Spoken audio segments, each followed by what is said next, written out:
Hello, everyone. It is so nice to be here with you all. I had a little technical difficulty. I had to switch laptops at the last minute, so just bear with me. To get started, I wanted to, have us reflect on the theme of promise and what that means to all of us, especially at this time now. I want you all to think about the fact that our country, the United States, promised freedom, justice, and opportunity for all of us. Yet at the time that it made that promise, also had slaves. And today that promise has not yet been delivered to all. So I also want to pick up from the breakout room question that you had to show how that promise is being presented today in our everyday lives. You all were asked the question of what neighborhood would you like to visit? And I want you to think about the neighborhoods you haven't visited and why. Have you been told to not visit certain neighborhoods? And if so, I just want you to think about what you have been told. Have you not visited certain neighborhoods because you just don't know anybody from those neighborhoods? Because quite honestly, out of all the amazing answers that I heard, I definitely didn't hear anyone say they wanted to visit my home neighborhood where I am right now, which is Inglewood. We definitely don't have to get into the reasons as why, but these are all things I want you to think about as I tell you about my Floating Map project and how I was able to be able to visit a lot of amazing neighborhoods. What we have been facing this year is the reckoning of a lot of us coming to know that residential segregation was solely constructed by our national and local governments. But the crazy thing about it is it continues today because of how it was created, but also because of personal decisions that we make. And although residential segregation seems like a big, huge systemic issue that we cannot dismantle, it is my hope that after this conversation, you'll learn personal ways that you can disrupt segregation. And I'm going to tell you how I was thrusted into disrupting segregation as a 13-year-old little Black girl from Inglewood. I'm going to advance. I told you all I had some technical difficulties, so let's see if I'm able to get through it. Marlene, I'm just going to ask you to advance because for whatever reason I can't.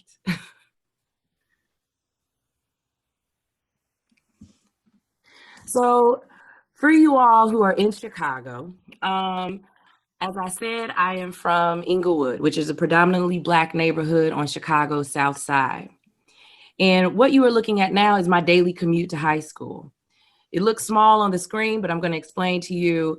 As a 13-year-old, I had to be at the bus stop by 5:45 in the morning to go to high school, which is Lane Tech High School on Chicago's North Side in a predominantly white neighborhood. And that commute was 15 miles. And I made that commute every day. But the beauty of that commute was what I learned on the way. And I heard a lot of you all talk about how you discovered that you wanted to go to certain neighborhoods by traveling one street a long way or being on public transportation. And that's the same way that I discovered a lot of differences in our city. On that commute, I saw the difference between my neighborhood and the neighborhood that my high school was in. And it was stark. I noticed that my neighborhood had a lot of vacant lots, a lot of liquor stores, starting to have a lot of abandoned homes, had a lot of storefront churches, beauty supply stores, which I did love. But the neighborhood that my high school was in didn't have any of that. And it was strange to me. And the one thing that I noticed was that, the streets that exist in my neighborhood, Inglewood, they go all the way north to the neighborhood that my high school was in. But it was when I got to school that, the real fun began. And Marlene, you can advance the screen. Thank you. So this was me in high school. For those of you who don't know, Lane Tech has a student body of 4,000. So you are literally being immersed in not only what feels like a college experience, but you are being immersed in so many different nationalities, races, people from all over Chicago, because that was Lane Tech, a magnet school. And it was in high school that I made friendships with people who I'm still friends with today, but who had different lived experiences than me. I met them because of high school. And some of them I might not have met otherwise. My friend Steve Zikiewicz, I often joke and tell people that was like the first Polish name I ever said. But, he was a young white boy from Bridgeport, and we were cool. And then I had a lot of other friends from different other neighborhoods throughout Chicago. And we hung out a lot during those 4 years in high school. We visited each other's neighborhoods. We went to hip hop parties. And it was through those friendships that I got to know neighborhoods. And I walked away from high school understanding that that's how you truly get to know a location. It doesn't even matter if it's a new neighborhood in your city or another country overseas. It's the relationships you have that truly allow you to understand the beauty of a place. But what I also went away from high school understanding is how segregated Chicago is. Marlene, you can go to the next slide. This is what Chicago's segregation looks like. If you do not know Chicago right now, I believe we're number one in the most segregated city in our country. The South Side, the blue represents the neighborhoods that are predominantly Black. The purplish pink on the north side represents the neighborhoods that are predominantly white. The orange that you see throughout are the neighborhoods that are predominantly Latino. And the neon green you see in the center and speckled throughout the top on the north side, those are the neighborhoods that are predominantly Asian. And I want you to think about, does our city segregation truly represent how we want to interact with each other? And if not, I'm going to explain to you my project Folded Map, which was my effort to prove the inequality in this segregation as well as a way to connect people. Marlene, you can advance. So because of my commute to high school and my fascination with grid maps, because, just to date myself a little bit, I am 41. And so I started high school in 1993. There was no cell phones, no GPS. So you had to know Chicago's grid map. If you wanted to know the direction of an address, you really had to understand the streets and what 100 west or north or south they represented. And so with my Folded Map project, I decided to show the difference between the North and the South Side using Chicago's grid map by photographing addresses like you see here. 6329 South Carolina, which is literally right down the street from me. This is how it looks. Beautiful buildings, beautiful blocks, but oftentimes the buildings are abandoned. But at the same time, there are people who still live on those blocks. So this is what they have to deal with. And those homes are abandoned because A lot of people get told, like possibly some of you all, to not only visit Inglewood, but definitely don't purchase a home there. And these are things that people have been told since the 1950s, 60s. But these houses represent the impact of what people were told decades ago. Whereas in the beautiful neighborhood of Edgewater on the north side, Edgewater, which I do love and have lived in, 6330 North Carolina, there are no vacant homes, there are no vacant lots. So much so that you can see the residents are proud. They have an American flag. You can advance, Marlene. And then 6720 South Ashland and 6720 North Ashland. Same exact address. But as you can see, the differences are obvious. But the differences have nothing to do with what a lot of you have probably been told about Inglewood. Death, gun violence, decay. This building, those sidewalks have nothing to do with gun violence. Only historic, disinvestment, and discriminatory housing policies. So to disrupt all of that, I wanted to be able to show people about a way residents who live on those same streets, but 15 to 18 miles apart, can connect with each other and get to know each other by creating map twins.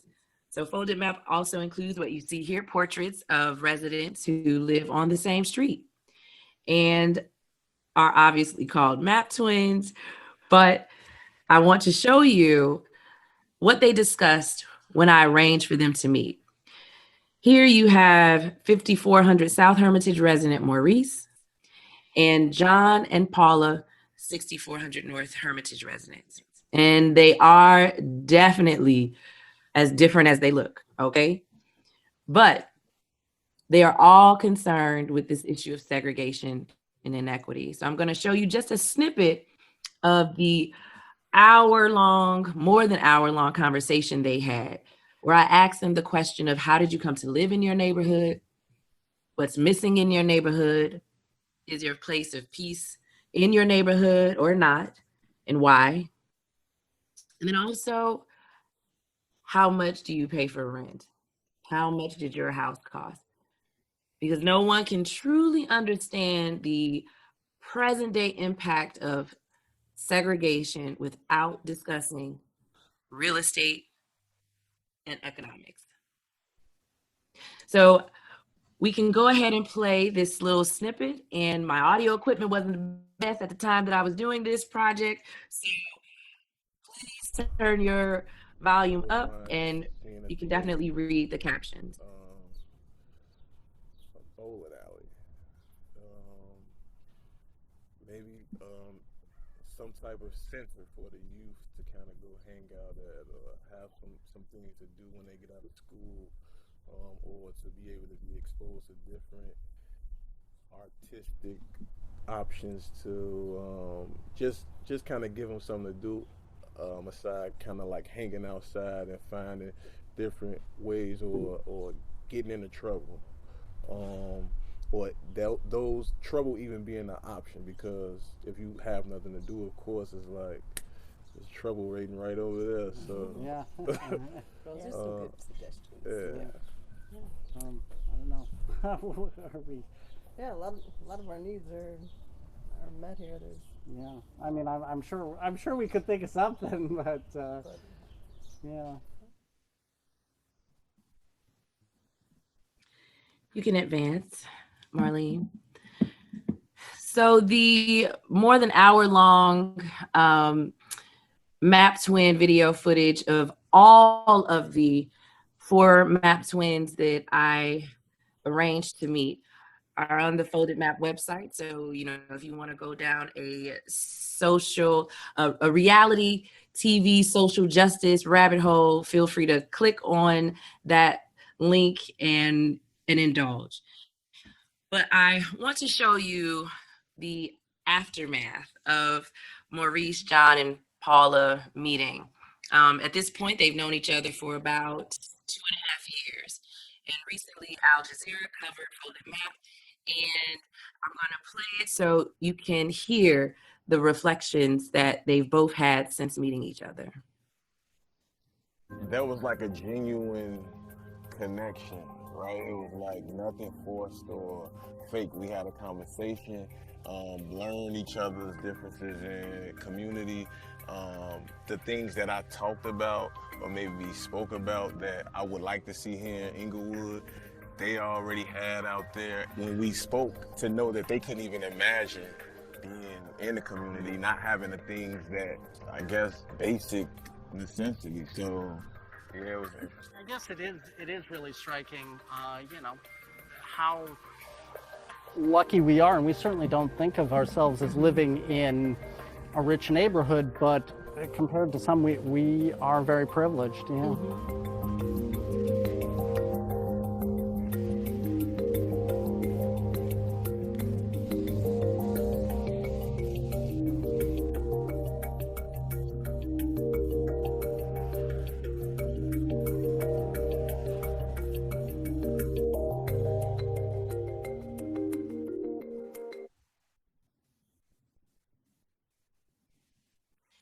And since I wouldn't be able to facilitate map twins all over the city directly, during the pandemic, I decided to create and debut the Folded Map Action Kit as a way for people to do a self-guided participation in Folded Map. The workbook guides people on how to visit or how to find your map twin neighborhood, but also a list of errands that I am inviting people to run in their map twin neighborhood and for them to share back the experience. And the purpose of this is to obviously offer a personalized way for people to disrupt segregation.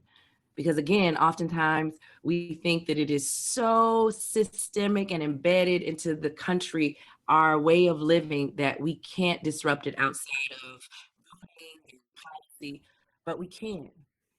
And it's as simple as visiting another neighborhood in a variety of ways, whether it's through a friendship or figuring out why you don't have friends from certain neighborhoods, or by simply doing the Photo Map Action Kit.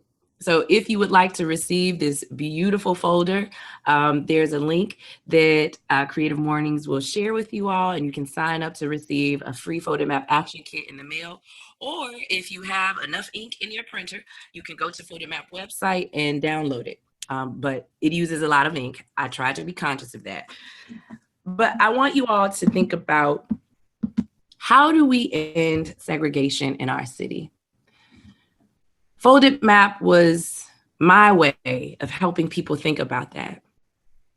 And I want to take this time to offer a couple more ways in which that you all can personally reflect on how you can help end segregation in our city. And one of the ways is by simply visiting or going to a grocery store in another neighborhood. A lot of you mentioned that you have some destinations that will invite you to visit new neighborhoods, whether it's murals, whether it's a restaurant. But if you're in a neighborhood that has been historically discriminated against, it doesn't have a variety of restaurants or murals, because in order to do murals, you have to have permission to paint on certain buildings. And if people in the neighborhood don't own those buildings, then you can't really do a lot of elaborate murals. So one of the ways in which Lauren, who you see here, young Black teenager from the South Side, one of the ways that she disrupts segregation is following her interest, which is going to H Mart, the Korean store in the South Loop. And that is one of the things that all of us can do, especially safely during the pandemic. So now I would love for all of you all to show your faces just for a moment because I would like us to take a pledge. I know all of you all here are very interested in action and really committed to expanding your worldview.